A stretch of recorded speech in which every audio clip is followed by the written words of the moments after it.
هەر ساڵی 8 میلیۆن تۆن پلاستیک دەخرێتە نێو ئۆقیانوسەکانی جیهان. لە کەنارەکانی گابۆن زۆر لەو پلاستیکانە هەروە فڕێدراون. لە ڕووباری درینا کە دەڕژێتە نێوان مۆنتێنێگرۆ، سربیا و بۆسنیا، زبڵ و خاشاک کەوتونەتە سەراو. لە کەناری ئوسترالیا گەلێک قامیشی پلاستیکی دەبینرێت. ئەوەش خۆمانین کە ئەم هەموو زبڵەمان ساز کردووە.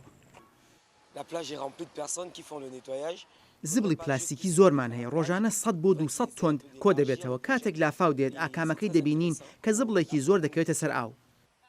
لە دەمێکدا زبڵێکی زۆر خراوەتە نێو دەریاکان، هەوڵەکان بۆ هەڵگرتنەوەیان زیاتر بووە. بە جۆرێک هەوڵی خەڵک دەرەخەتی ئەو کارە نایە.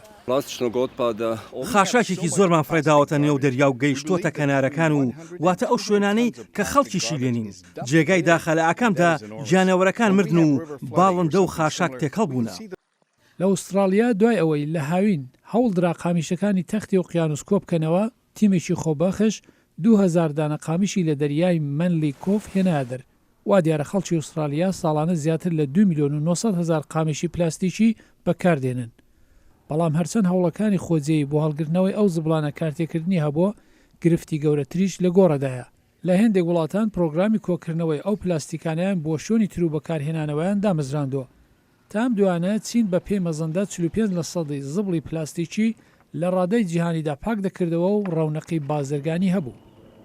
ئەوەش تا 2018 درێژەی کێشا کاتێک چین لە نەکاو هاوردەکردنی هەموو پلاستیکەکانی قەدەغە کرد و هەمویان لە شوێنەکانی وەک مالاسیا، ڤێتنام و تایلەند کۆ دەبنەوە.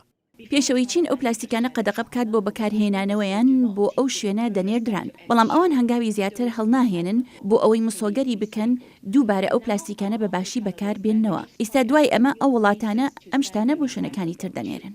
هیچ کام لە وڵاتانە بەشی خزمەتگوزاریان بۆ کۆکردنەوە و دووبارە بەکارهێنانەوەی ئەو شتانە نییە. لە ئاکام یان بۆ ژینگە دەگەڕێنەوە یان لە بەرڕێگای یان بەڕێگای جۆرا زۆر لە ناو دەبرێن کە مەترسی دەخاتە سەر خەڵک.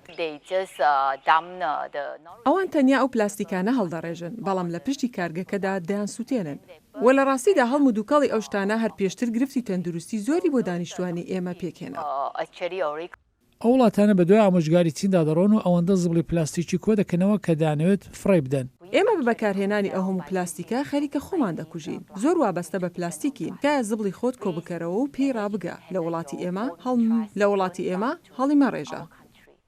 لە کۆنفرانسێکی ئەم دوانە لە ژنێڤ 180 وڵات تاوتۆی پێشنیازێکیان کرد کە ئەوانەی زبڵ هەناردە دەکەن پێشتر ڕەزامەندی ئەو وڵاتانە وەربگرن کە زبڵەکەی بۆ دەنێرن.